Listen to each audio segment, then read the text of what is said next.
오늘 우리에게 주시는 하나님의 말씀은 사도행전 9장 26절에서 27절까지의 말씀입니다. 다 함께 일어나셔서 하나님의 말씀을 경청하시겠습니다. 사울이 예루살렘에 가서 제자들을 사귀고자 하나 다 두려워하여 그가 제자됨을 믿지 아니하니, 바나바가 데리고 사도들에게 가서 그가 길에서 어떻게 주를 보았는지와 주께서 그에게 말씀하신 일과 다메섹에서 그가 어떻게 예수의 이름으로 담대히 말하였는지를 전하니라. 이것은 하나님의 말씀입니다. 아멘.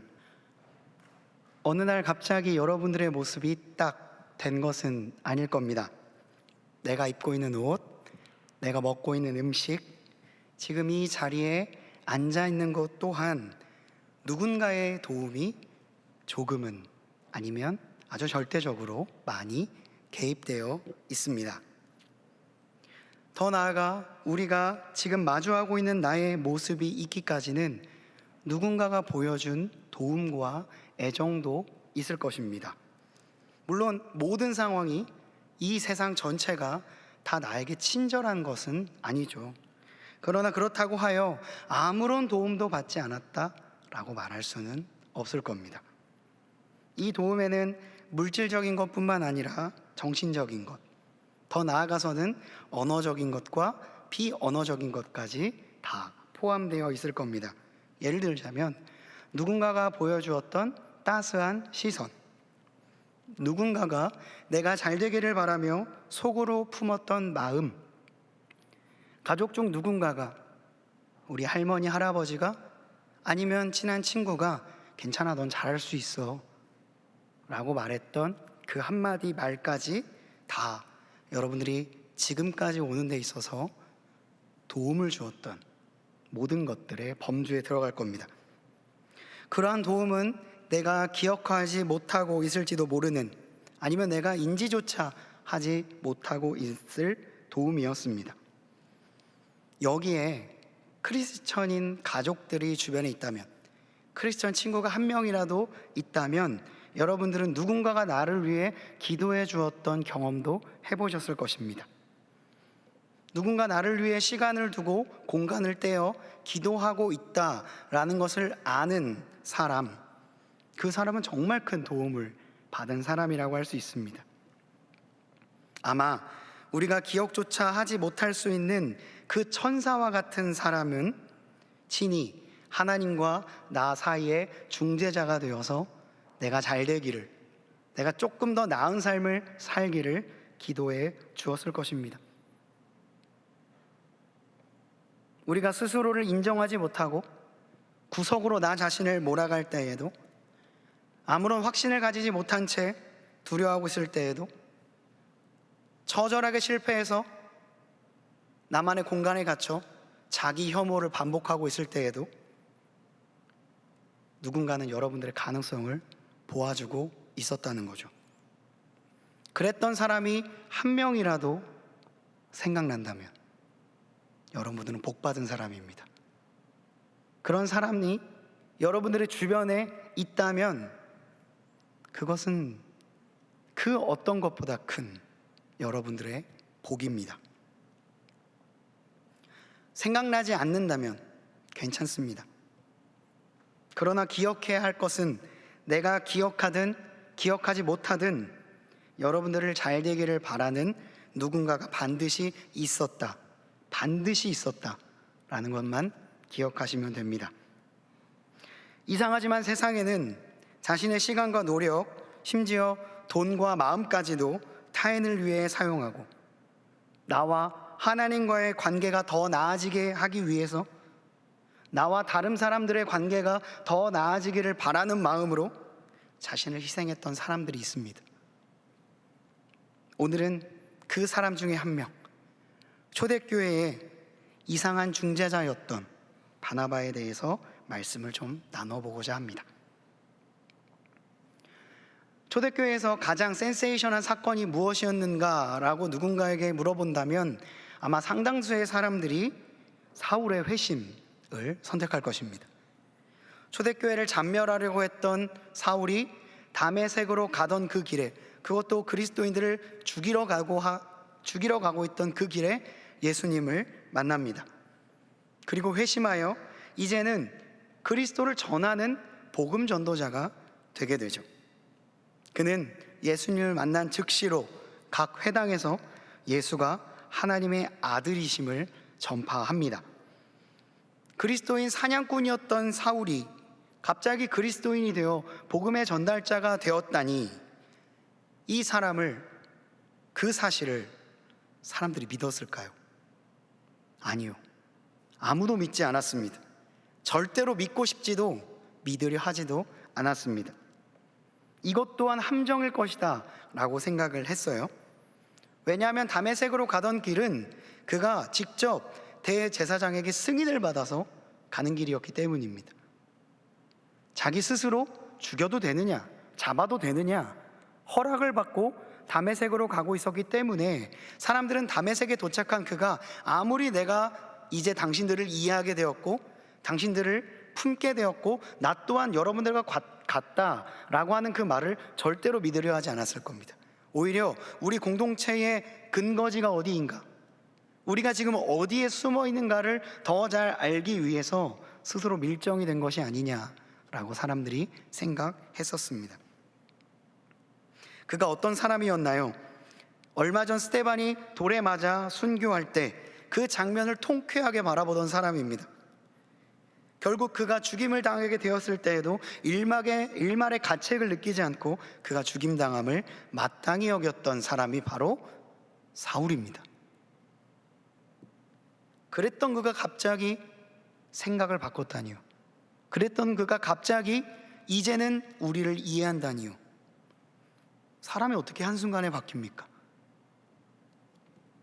아주 기적 같은 사건으로 그가 조금은 바뀌었을지 모르지만 언제 그것을 취하해서 돌변하여서 사람들을 공격할지 모르는 일이었습니다. 그가 그리스도인의 본거지를 알고자 첩자가 되었다고 사람들은 생각을 했습니다. 그래서 듣는 사람들이 다 놀라 말하되, 이 사람이 예루살렘에서 이 이름을 부르는 사람을 멸하려던 자가 아니냐, 여기 온 것도 그들을 결박하여 대제사장들에게 끌어가고자 함이 아니냐. 사람들은 당연히 그렇게 생각했습니다. 그의 회심을 믿지도 아니 받아들이고 싶지도 않았을 거예요. 여러분들이 만약에 누군가에게 피해를 입었다면 그것은 더 잘 이해할 수 있을 것입니다. 직접적인 피해를 받았던 사람들은 피의자가 법정에 서서 저 다 뉘우쳤습니다. 저 이제는 다시는 그런 선택하지 않기로 했습니다. 그것이 내가 잘못됐다는 것을 압니다. 이제는 선처를 구해 주십시오 라고 하는 말을 들으며 아무도 용서하지 않는 것과 같은 이치입니다. 그 사람의 말이 바뀌었다고 하여서 그 사람의 죄가 용서되는 것은 아니기 때문이죠. 당시의 사람들은 결코 사울을 받아줄 마음도 갖고 있지 않았습니다. 그러나 사울은 힘을 더 얻어 예수를 그리스도라 증언하며 다메섹에 살고 있는 유대인들을 오히려 당혹스럽게 하고 있었죠. 이 일들이 계속되자 사람들은 그를 죽이려고까지 했습니다. 그만큼 반대가 그를 향한 불신이 강했던 겁니다. 자, 이런 사람이라면 누가 변호하고 싶겠습니까? 이런 사람이라면 누가 두 팔을 걷어 그를 만나려 했겠습니까? 실제로 없었습니다. 그러나 그를 변호해 주던 사람이 있었는데요, 그 이름이 바로 바나바입니다. 오늘 본문 사도행전 9장 26절에서 27절의 말씀을 보면 바나바가 바울을 데리고 사도들에게 갔다라고 말합니다. 사도들은 깜짝 놀랐을 겁니다. 하지만 바나바는 사울이 어떻게 다메섹에서 예수님을 만나게 되었는지, 그가 어떻게 복음의 전달자가 되었는지를 변호합니다. 물론 쉽지 않은 일이었을 거예요. 사람들은 당혹스러워하고 의심했습니다. 하지만 바나바는 끝까지 사울이 변화했음을 믿고 예수님이 그를 찾아왔으며 이제는 예수님이 그를 이방인의 사도로 불렀다는 것을 끈질기게 변호합니다.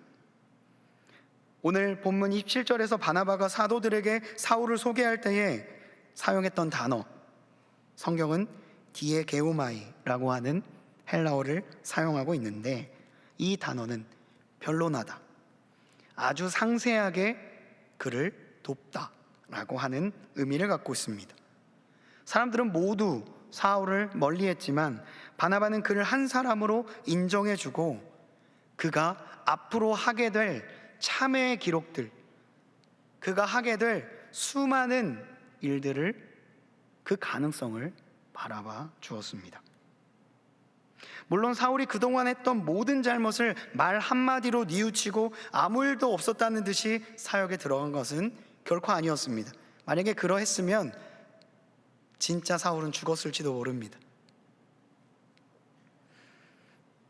사울이 예수님을 다메섹 도상에서 만났을 때에는 AD 35년경이라고 알려져 있습니다. 그리고 그가 사람들의 거센 반응에 못 이겨 자신의 고향인 길리기아 다소로 돌아가고 나서 다시 그가 역사의 무대에 나오게 되었던 시대를 AD 44년이라고 추정합니다. 그러니까 대략 9년의 시간이 흐른 겁니다. 그 시간, 그 침묵의 시간 동안 사울은 많은 고민을 했을 것입니다. 사람들의 의심을, 그리고 또한 그 가운데 있었던 자기 자신의 끔찍한 잘못을 뉘우치는 시간을 보냈을 거예요. 그리고 내가 받은 은혜를 변론하는 동시에 사람들에게 이제는 완전 다른 삶을 살기 위해서 자신을 깎아 내렸어야 했을 것입니다. 그 시간이 지난 후에 사울은 복음의 전달자가 됩니다. 그 기간 동안 잊혀졌던 사울을 끝까지 기억하고 그를 기다려주고 그를 데리고 온 사람이 바로 바나바였습니다. 그리고 어느 날 바나바가 사울을 찾으러 다소로 갑니다. 그리고 만남에 안디옥에 데리고 와서 둘이서 1년간, 꼬박 1년간 사람들을 가르칩니다.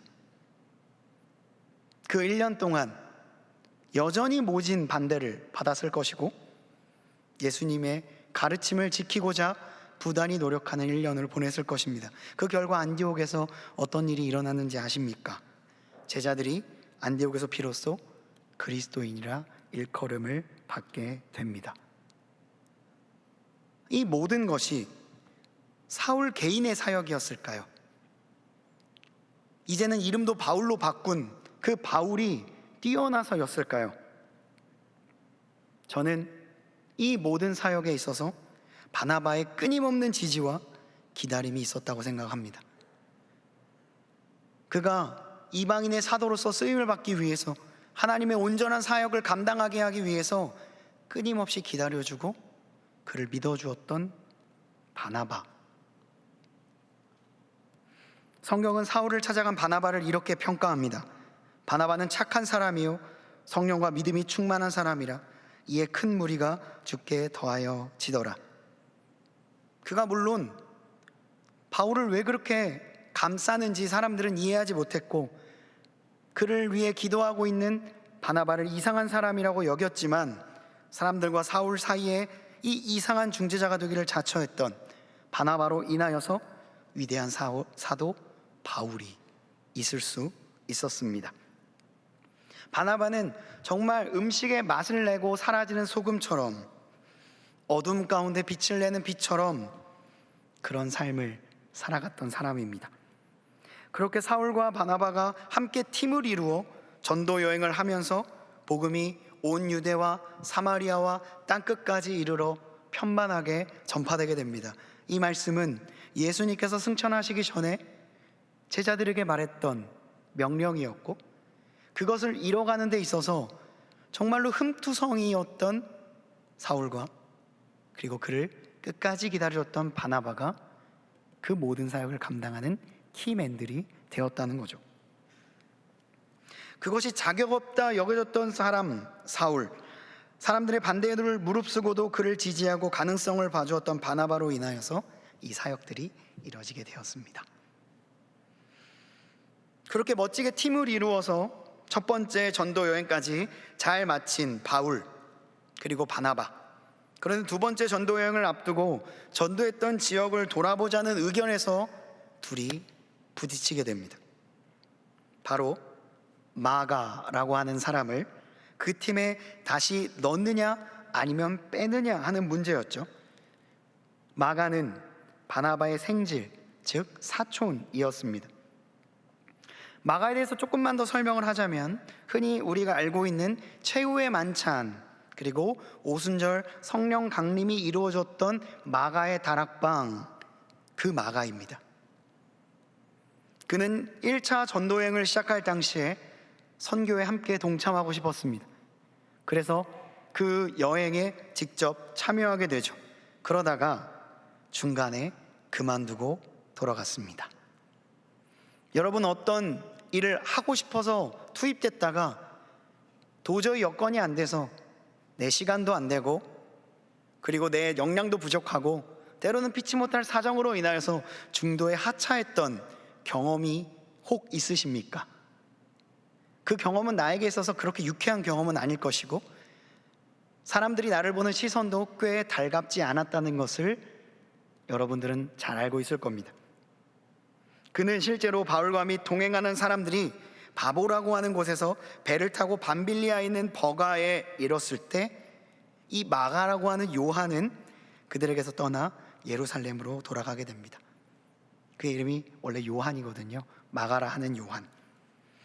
한창 선교에 힘을 실어야 할 때 이 마가가 중도 하차를 하게 된 겁니다. 아니, 같이 하자고 했으면서, 끝까지 같이 가자고 약속했으면서 중간에 이렇게 무책임하게 돌아가다니. 한창 선교에 힘을 실어야 할 때 중도 하차를 하게 된 거죠. 마가가 도저히 이 압박과 개인의 역량의 미달을 견디지 못하고 도망치듯 무리를 빠져나갔습니다. 어떤 이유에서였든지 마가는 팀에서 자진으로 사퇴를 하게 되었고, 이로 인해 바울의 삶 가운데에도 적지 않은 악영향이 미치게 되었습니다. 일종의 힘이 빠지는 사건이었던 거죠. 여러분, 어떤 프로젝트를 준비함에 있어서 중간에 개인의 사정으로, 때로는 불성실로 인하여 빠지게 된 팀원을 다시 프로젝트에 참여할 수 있나요? 그런 사람이 직접 여러분들에 찾아왔을 때 여러분들이 다시 받아줄 수 있느냐는 말입니다. 결코 쉽지 않은 일입니다. 이것 때문에 팀플이 어떻게 깨졌는데, 그것 때문에 내가 밤을 며칠을 더 샜는데 다시 받아주느냐? 아니요, 절대 쉽지 않은 일이죠. 단순히 한 과제가 아니라 생사가 걸린 일이라면 어떻게 하시겠습니까? 이 사람을 받아줌에 있어서 나의 인생에 아주 큰 스크래치가 다시 발생할 수 있다면 그 사람을 받아줄 수 있겠냐는 말이죠. 바울은 확고했습니다. 당연히 안 된다. 절대로 데려갈 수 없다. 그는 이렇게 말합니다. 밤빌리아에서 자기를 떠나 함께 일하러 가지 아니한 자를 데리고 가는 것이 옳지 않다. 중간에 하차한 마가가 다시 들어온다는 것은 염치 없는 행동이다. 경험해보지 않았느냐? 1차 전도 여행 때 우리가 목숨을 부지하기 위해서 얼마나 부단히 노력해낸지를 아느냐? 죽을 고비를 숱하게 넘겼는데 2차 전도 여행은 더한 문제가 발생하지 아니리라는 보장이 없다. 그때에 오히려 이 명랑 미달인 사람과 함께 가서 오히려 그를 돌봐야 되는데 시간을 더 쓰게 된다면 우리의 선교는 악영향을 받게 될 것이다. 이런 사람과 같이 가는 것을 나는 절대로 허락할 수 없다. 사도 바울은 완강했습니다. 그런데 바울의 의견은 참으로 일리가 있습니다. 그러나 이 이상한 중재자 바나바의 생각은 좀 달랐어요. 그래도 다시 기회를 줘야 되지 않겠느냐. 그가 다시 왔는데, 그 민망함을 무릅쓰고 다시 왔는데 받아줘야 되지 않겠느냐. 그랬을지라도 이 아이가 하나님의 일하심을 경험해야 부족할지라도 앞으로 계속해서 사역을 이어갈 수 있지 않겠느냐. 지금은 비록 부족하고 과거에 그런 실수가 있었을지라도 앞으로의 가능성과 성장의 기회를 제공해 줘야 되지 않겠느냐. 참으로 이상합니다. 가족이어서 그랬을까요? 누가 봐도 아닌 사람인데 바나바는 또 그런 마가를 변호하고 있습니다. 마치 수많은 반대자 앞에서 사울을 변호했던 그때처럼. 이제는 아이러니하게도 그렇게 바나바의 변호를 받아 복음의 사도가 되었던 바울이 이제는 오히려 이 바나바의 변호를 만류하고 있습니다. 참으로 성경에서 발견하게 되는 아이러니입니다. 그가 어떤 사람이었는지 잊어버린 것만 같아요. 물론 사도 바울의 마음이 이해가 안 되는 것은 아닙니다. 오히려 그가 하는 행동은 더 좋아 보입니다. 합리적으로 보이고 논리적으로 보입니다. 제 성격에도 좀 맞는 것 같아요. 대의를 위해서 그것에 합당하지 않은 사람이 그 사람을 제외하는 것은 지도자가 해야 될 역량 아닌가요? 공동체를 위해서 분란을 일으킬 사람을 제거하는 것이 공동체를 지키는 리더의 역량 아니냐는 말입니다. 그러나 바울은 어느새 자신이 어떤 사람이었는가, 내가 어떻게 이 공동체에 오게 되었는가, 내가 어떻게 이 사역을 감당하게 되었는가는 잊어버린 것만 같아요. 그의 말은 틀리지 않았지만 바나바의 말도 틀렸다고 말할 수는 없습니다. 그럼에도 불구하고 그 한 사람을 위한, 그 한 사람을 향한 따스한 시선은 거두지 말자. 그 사람이 나아질 것이라고 하는 가능성 자체를 배제하지 말자. 혹여나 우리가 그 사람을 잘 모르고 있는 것일 수도 있지 않겠느냐.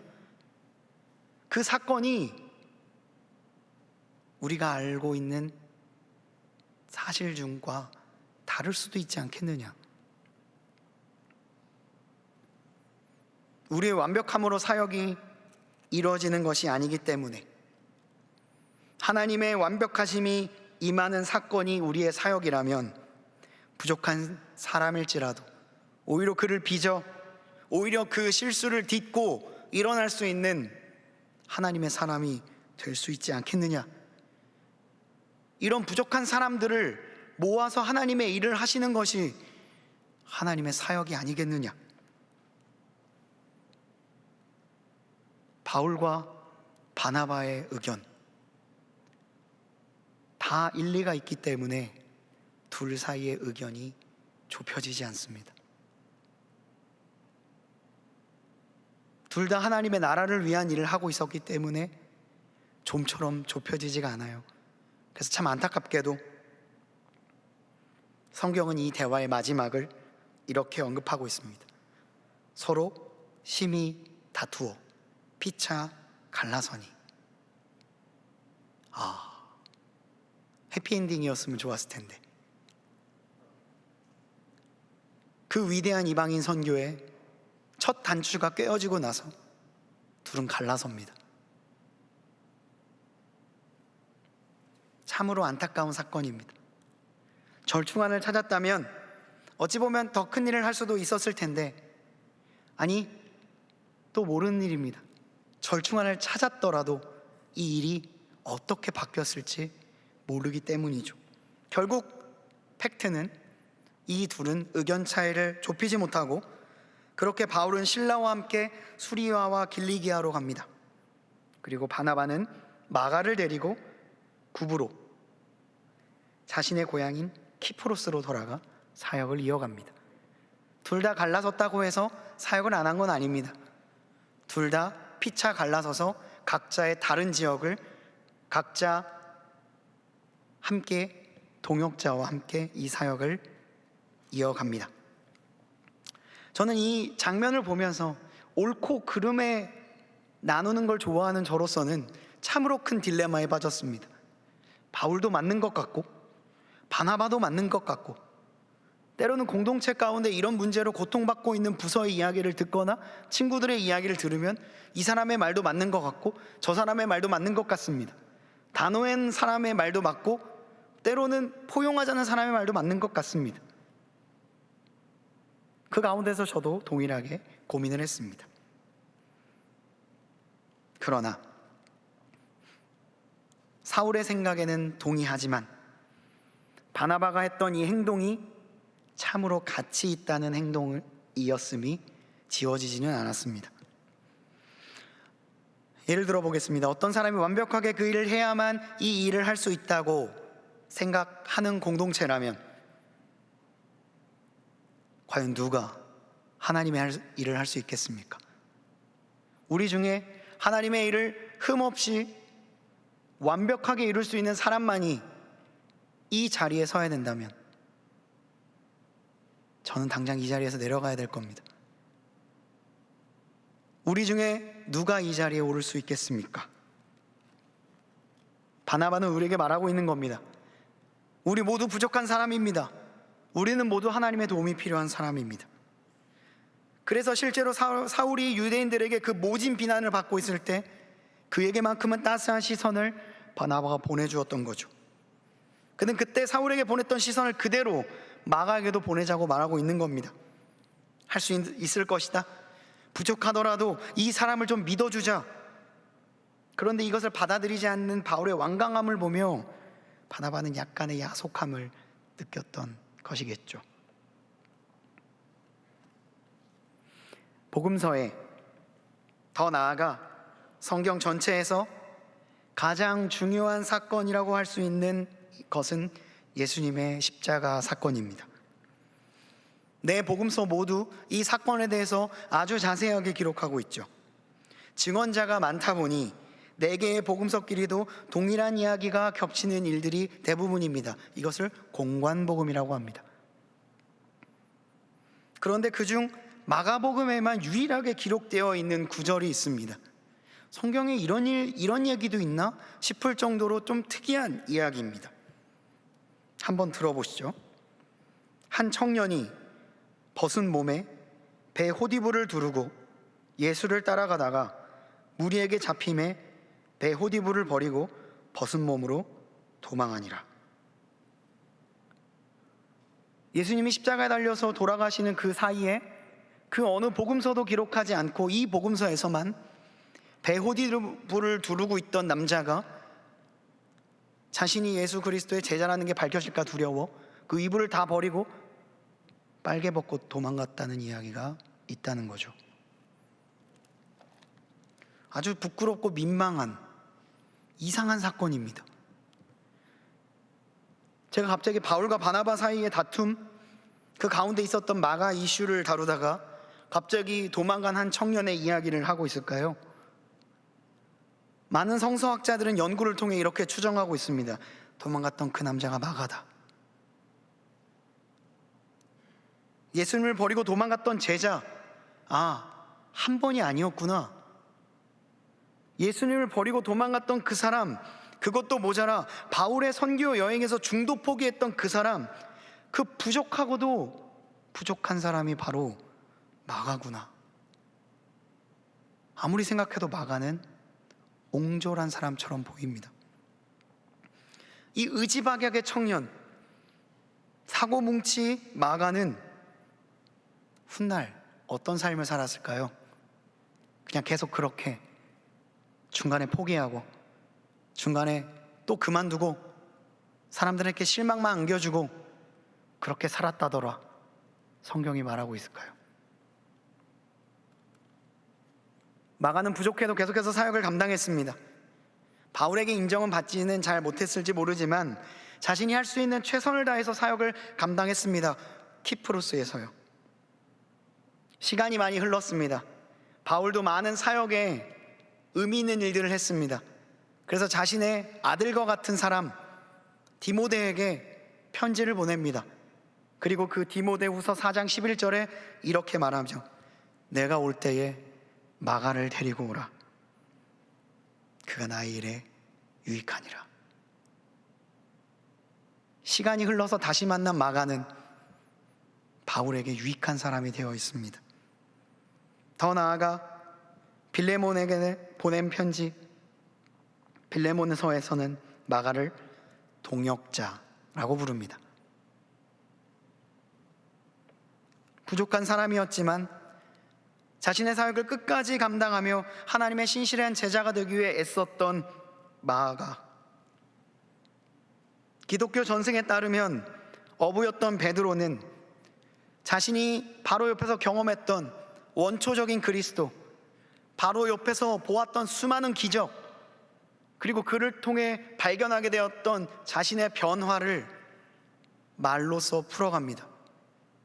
그리고 그 말을 옆에 있던 동역자, 그가 기록하여 첫 번째 복음서가 쓰여졌다고 전해집니다.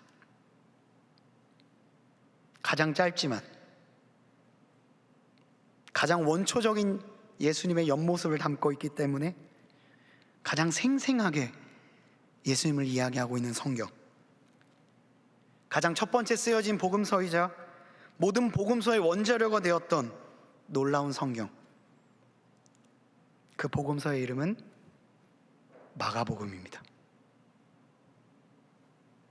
그러니까 마가복음에만 적혀 있는 이 배 호디부를 두르고 치졸하게 도망갔던 한 청년의 이야기는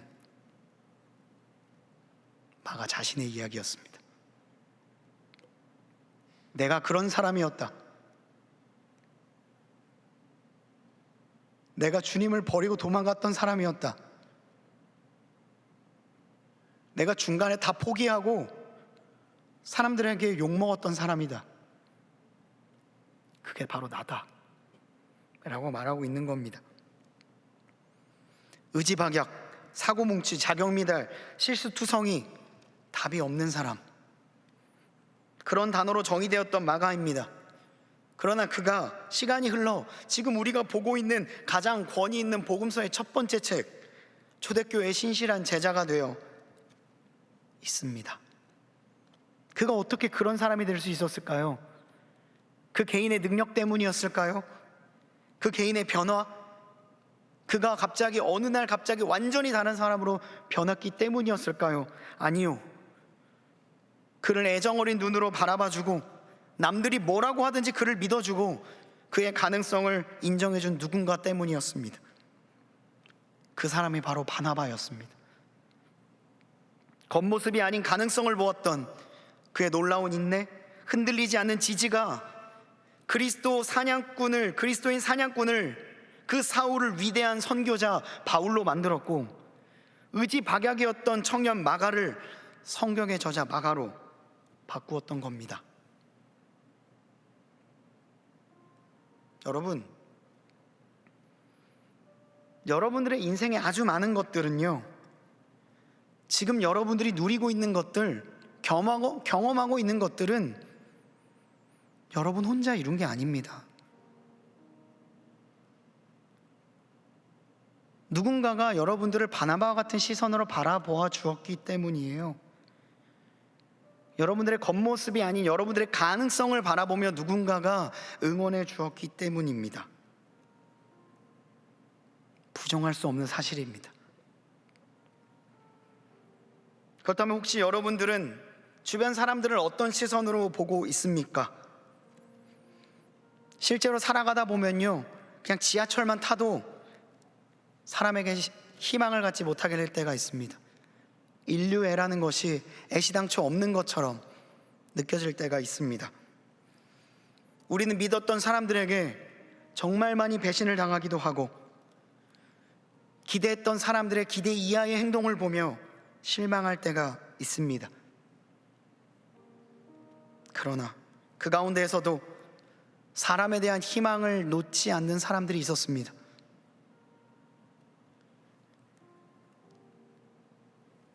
그러니 한번 생각해 봅시다. 성경은 우리가 구원을 받게 된 것은, 하나님의 자녀가 된 것은 우리가 하나님이 제시하는 어떤 기준을 통과했기 때문이 아니라는 것을 말하고 있다는 걸요. 어떤 기준을 넘은 사람만이 구원을 받게 되었다는 것을 말하고 있지 않다는 것을 기억할 필요가 있습니다. 우리가 아직 연약할 때에, 우리가 아직 죄인 되었을 때에, 우리가 아직 주님의 원수 되었을 때에 예수 그리스도께서 경건하지 않은 자를 위해 돌아가심으로 하나님께서 우리에 대한 자기의 사랑을 확증하셨느니라. 로마서 5장에 나오는 말씀입니다. 그렇게 우리를 봐주시는 예수님이 계셨습니다. 가능성이 없어 보이는 우리에게 가능성이 있다라고 말씀하시고, 모두가 실패라고 이야기할 때 실패하지 않는다라고 말했던 분이 계셨습니다. 우리가 아직 연약할 때에, 우리가 아직 죄인 되었을 때에, 우리가 아직 주님 앞에 원수 되었을 때에 예수 그리스도가 그 모든 죄인과 연약한 자들을 위해 스스로의 인생을 완전히 바치셔서 죽으심으로 우리를 향한 하나님의 그 놀라우신 사랑을 자신의 몸으로 확증하셨다라고 말하고 있습니다. 세상이 나를 정죄하는 것 그 이상으로 나 스스로를 내가 정죄하고 있을 때 너는 그런 사람이 아니다 라고 말하는 분이 계셨습니다. 그 이상한 중재자였던 예수는 자신의 몸과 인생을 바치어 하나님의 그 따스한 시선이 우리의 마음에 닿게 하였고, 자신은 소금처럼 비처럼 사라지며 우리를 하나님과 마주 볼 수 있는 사람으로 만들어 주셨습니다. 그 이상한 중재자 예수가 계셨기에 우리는 하나님과 조우할 수 있었던 거죠. 그렇게 나를 구렁텅이 가운데에서 건져주신 분이 예수입니다.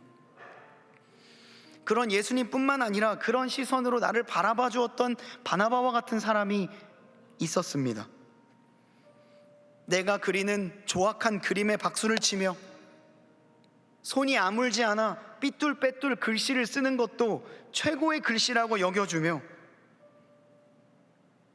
때로는 세상을 다 안 것처럼 내 마음을 몰라준다고 그렇게 방황하며 뿌리치던 나의 손을 끝까지 잡아주며 그런 방황기를 끝까지 기다려주었던 바나바와 같은 사람들이 있는 거예요. 오히려 내가 가시돋친 말을 던져 그의 마음에 생채기를 줄 때에도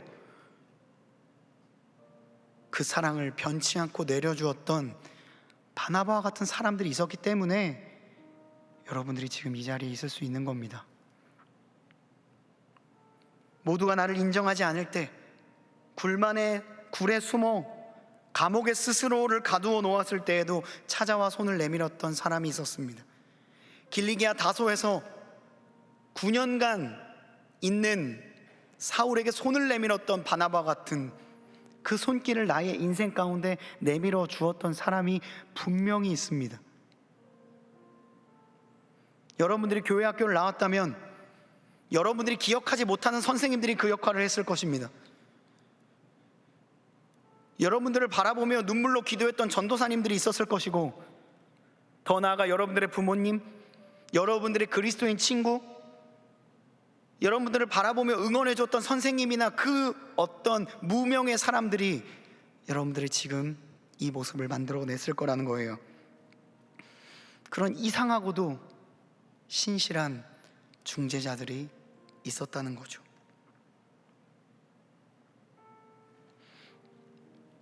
식물에 물을 주면요, 물이 다 바깥으로 나가는 것 같습니다.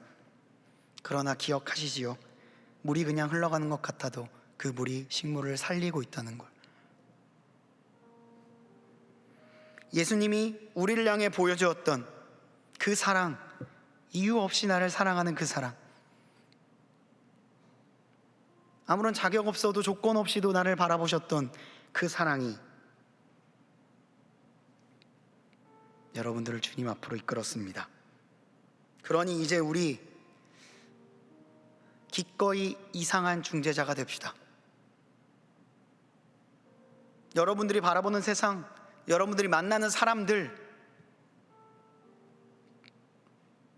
더 나아가 나 자신을 그 시선으로 바라봐 줍시다.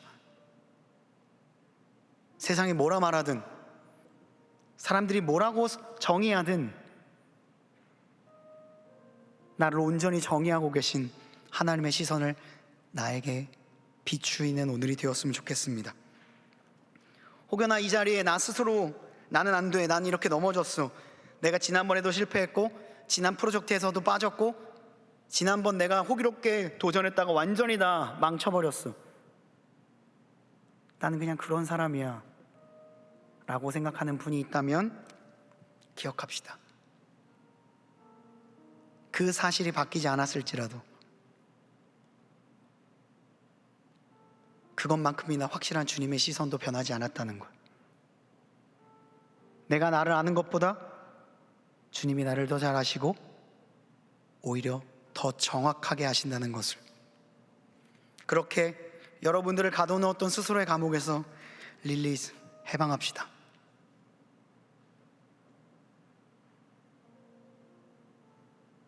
그리고 그 모든 악독한 감옥에서 새 출발을 합시다. 이제 하반기를 본격적으로 시작합니다. 이번 하반기 주님의 말씀으로 릴리즈 할 수 있는 여러분 되었으면 좋겠습니다. 여러분들은 분명히 할 수 있을 것이고, 서로가 서로를 바나바와 같은 시선으로 바라봐 줄 때 우리 공동체는 더욱더 주님 가까이 가는 공동체가 될 줄로 믿습니다. 기도하시겠습니다. 하나님 감사합니다. 우리가 어떤 사람이었든지, 나의 몸과 마음에 어떤 좋은 글씨가 쓰여져 있든지, 어떤 낙인이 나의 인생에 그려져 있을지라도 여전히 나의 가능성을 봐주고 나를 향한 믿음을 변치 않아 주시는 주님이 계시기에 우리는 오늘도 주님 앞으로 나와왔습니다. 그러한 주님과 깊이 조우하는 오늘 이 밤이 되게 하여 주시고, 그리고 그 어떤 풍랑과 폭풍 속에서도 결코 흔들리지 않는 주님의 마음을 나의 마음 가운데 비추이는 오늘이 되게 하여 주시옵소서. 친히 이상한 중재자가 되셨던 예수, 이상한 중재자가 되었던 바나바의 삶을 기억하며 나 또한 누구에게 때로는 이상해 보일지라도 바나바와 예수님과 같은 그런 사람이 될 수 있도록 주여 함께하여 주시옵소서. 이 모든 간구 우리 구주 예수 그리스도의 이름으로 기도드리옵나이다. 아멘. 우리 말씀을 기억하며 다 함께 일어나셔서 나의 하나님 찬양하시겠습니다.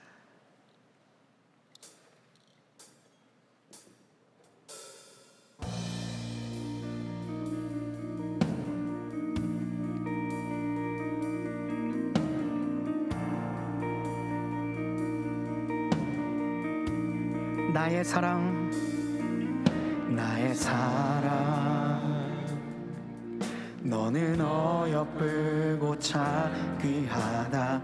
어느 보석보다 귀하다.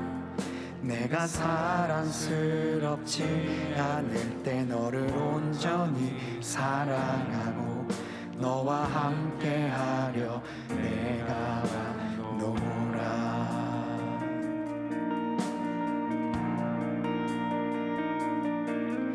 나의 사랑, 이 사랑은 결코 변치 않아. 모든 계절 돌보시네. 푸른 마르고 꽃은 시듯 나 주의 말씀을 성실해. 실수가 없으시 주만 바라라.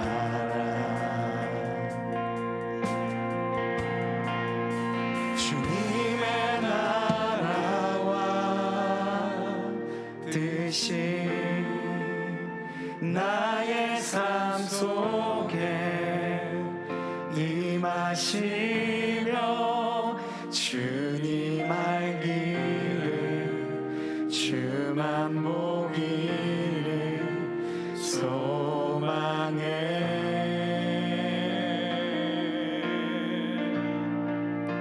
거룩히 살아갈 힘과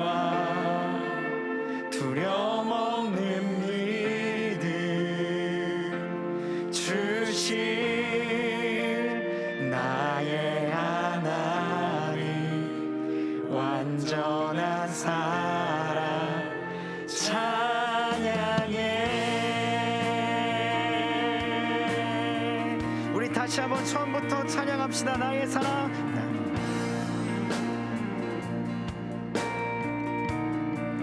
나의 사랑, 나의 사랑,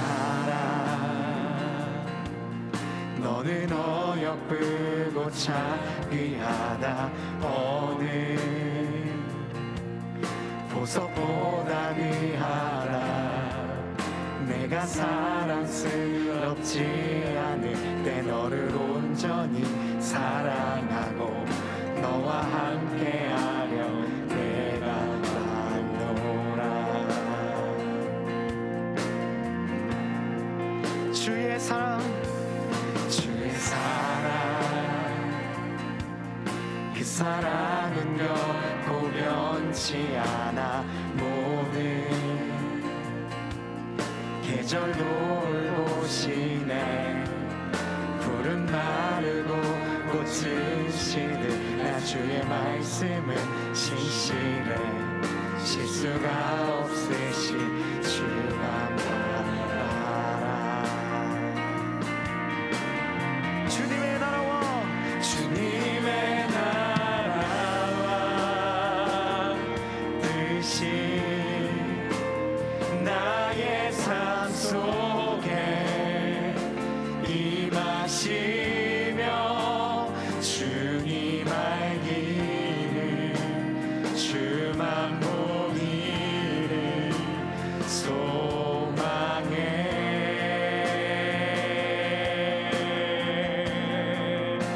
거룩히 살아갈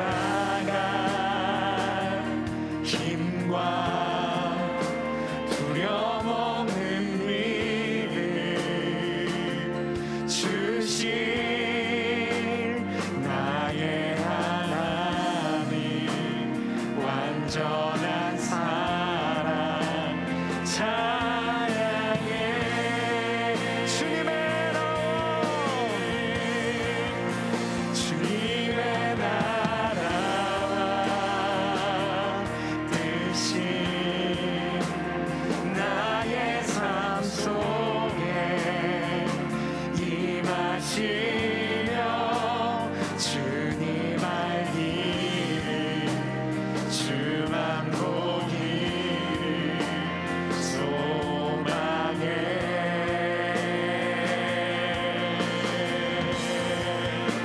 거룩히 살아갈 힘과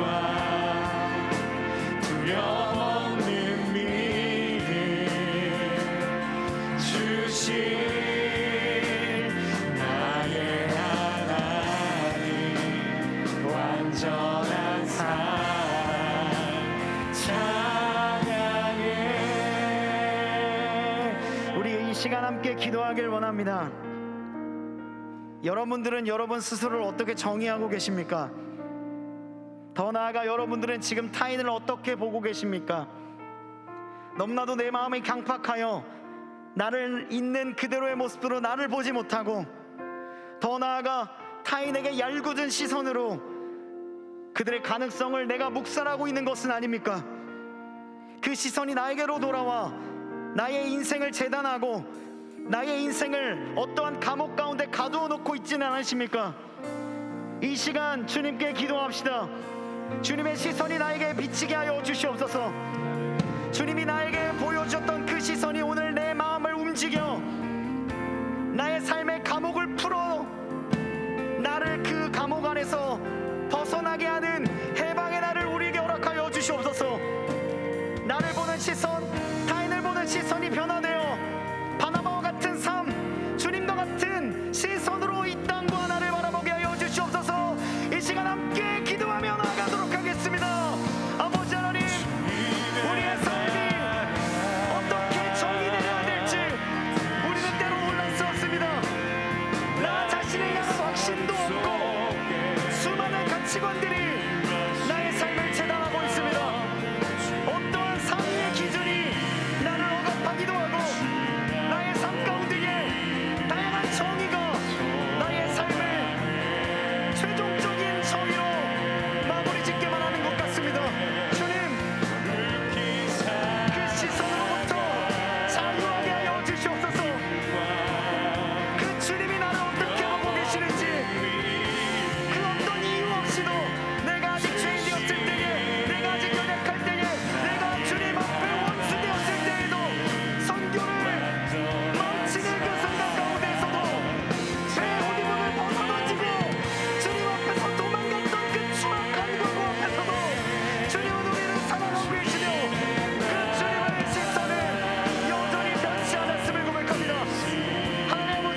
나의 하나님 완전한 사랑 찬양해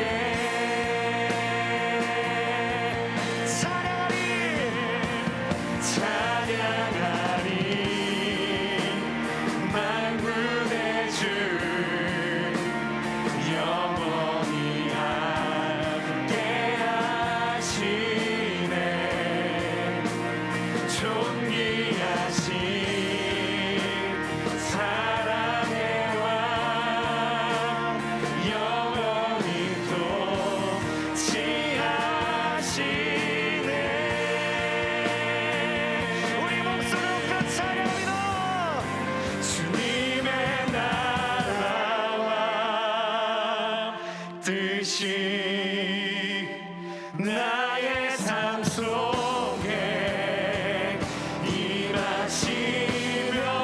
임하시며 주님 알기를 주만 보기를 소망해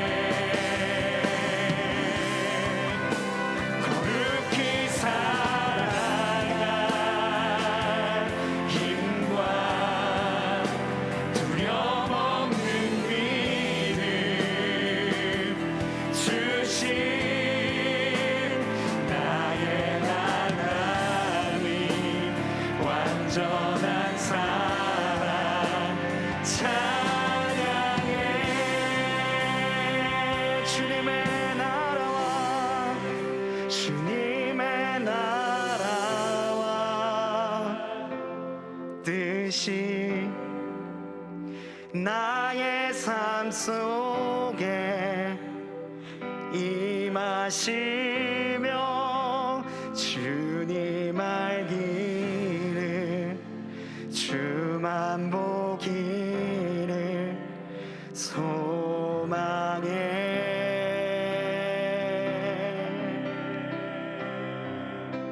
거룩히 살아갈 힘과 두려움 없는 믿음 주실 나의 하나님 완전한 사랑 찬양해 아멘.